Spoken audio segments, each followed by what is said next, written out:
എന്നോട് അങ്ങനെ പറയാറില്ല, ഞാൻ കണ്ടുപിടിക്കാറാണ് ചെയ്യാറ്. ഞാനും നമ്മുടെ ക്യാമറാമാനും അല്ലെങ്കിൽ സെറ്റിൽ ആരെങ്കിലൊക്കെ ഇത് കണ്ടുപിടിക്കുകയും ചെയ്യാറ്.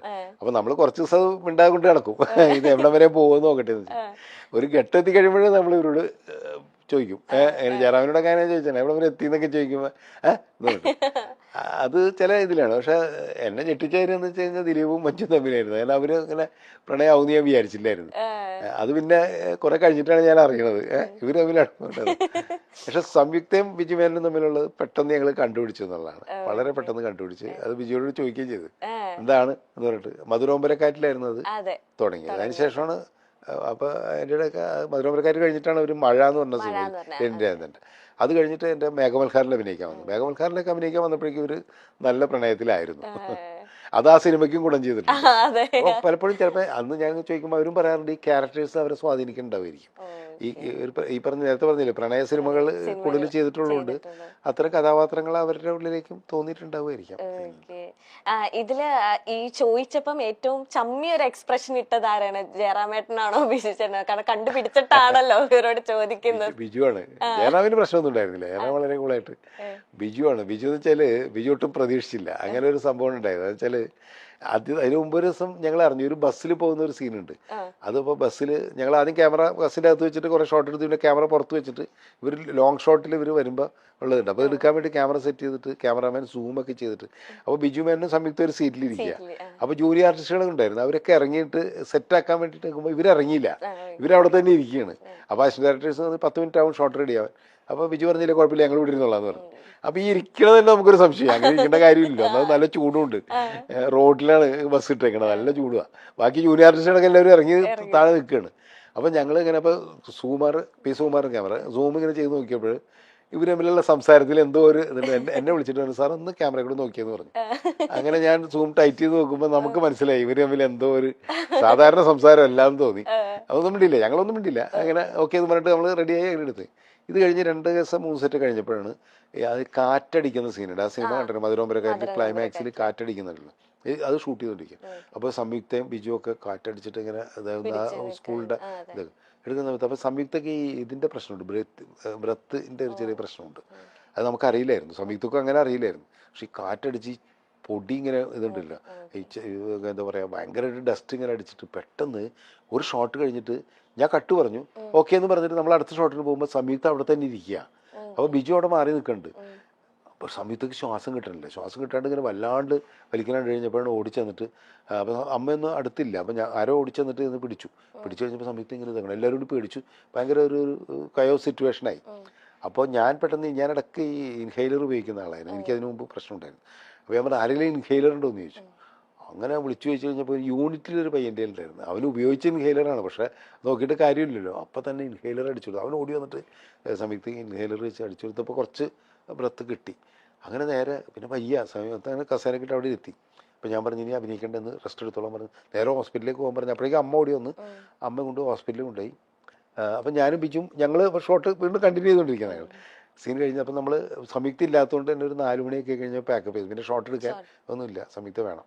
അപ്പോൾ ഞങ്ങൾ ഹോട്ടലിൽ പോയി, ഞാനും ബിജും സുഖമൊക്കെ ഉണ്ടായിരുന്നു. ഞങ്ങളെല്ലാവരും കൂടി കാറിന് ഹോട്ടലിൽ എത്തിക്കഴിഞ്ഞപ്പോൾ നമുക്ക് സംയുക്തനൊന്ന് കയറി കണ്ടിട്ട് ബിജു നേരത്തെ പോയി, ബിജു ഒരു അരമണിക്കൂർ മുമ്പ് പോയി. ഞാനും സുഖമൊക്കെ നമുക്ക് സംയുക്തനൊന്ന് കയറി കണ്ടിട്ട് പോകാമെന്ന് പറഞ്ഞ് ഞങ്ങൾ ഇന്ന് കോളിംഗ് അടിക്കുന്നു. ഒന്ന് വാതിൽ തുറക്കുന്ന ബിജു മേനോനാണ്. ബിജു ഒരു കാര്യമില്ല ചമ്മണ്ടത്, കാരണം വെച്ചാൽ ബിജു നേരത്തെ വന്നാണ്, അരമണിക്കൂർ മുമ്പ് വന്നാണ്.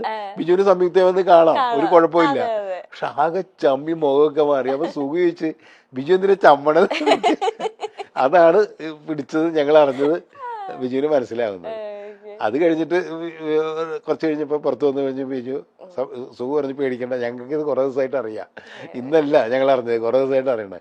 അപ്പോൾ എന്ന് വെച്ചാൽ സംയുക്തക്ക് എന്തെങ്കിലും പറ്റുമോ അറിയാൻ വേണ്ടിയിട്ട് സ്വാഭാവികമായിട്ടും വരുമല്ലോ, ഹോട്ടലിൽ വന്ന് കണ്ടതാണ് എന്നൊക്കെ പറഞ്ഞ് ബിജു ന്യായീകരിക്കാൻ നോക്കിയതിന്. എന്നെ ഇനി ന്യായീകരിക്കണ്ട, ഞങ്ങൾ പക്ഷെ ഞാനും സുഖവും അറിഞ്ഞിട്ടുള്ളൂ, ഇനി ആരോടും പറയാനൊന്നും പോണില്ല എന്ന് പറഞ്ഞ് അങ്ങനെ കൊണ്ടു കിടന്നു നിങ്ങൾ കുറേ ദിവസം. പക്ഷെ ബാക്കി എല്ലാവരും കുറേശ്ശെ കണ്ടുപിടിച്ചത് കുറച്ച് ദിവസമായിട്ട്. അന്ന് മൊബൈൽ ഇല്ലാത്തതുകൊണ്ട് മൊബൈല് മധുരോമ്പരക്കാരുടെ സമയത്ത് വന്നിട്ടുണ്ട്. പക്ഷെ ഇങ്ങനെ വാട്സാപ്പ് ഒന്നും ഇല്ലാത്തതുകൊണ്ട് ചാറ്റ് ചെയ്യണ പരിപാടി ഒന്നും വന്നില്ലല്ലോ, അല്ലെങ്കിൽ അവരങ്ങനെ ചെയ്യുമായിരുന്നു. ഇപ്പോഴും എനിക്ക് തോന്നുന്നു ഞാൻ ഇപ്പോഴും TV വന്നാലും അല്ലെങ്കിൽ എന്തെങ്കിലുമൊക്കെ നമ്മൾ ഒന്ന് ബോറടിച്ചിരിക്കുമ്പോൾ ഇപ്പോഴും യൂട്യൂബിലായാലും സെർച്ച് ചെയ്ത് കാണുന്ന ഒരു പടങ്ങളിലോ കൂട്ടത്തിലുള്ളതാണ് സ്വപ്നക്കൂട്. ഇപ്പോഴും ഈ ഒരു ജനറേഷനിൽ പെട്ട ആൾക്കാർക്കായാലും ഭയങ്കര ഇഷ്ടമാണ് ആ പടം കാണാനായിട്ട്.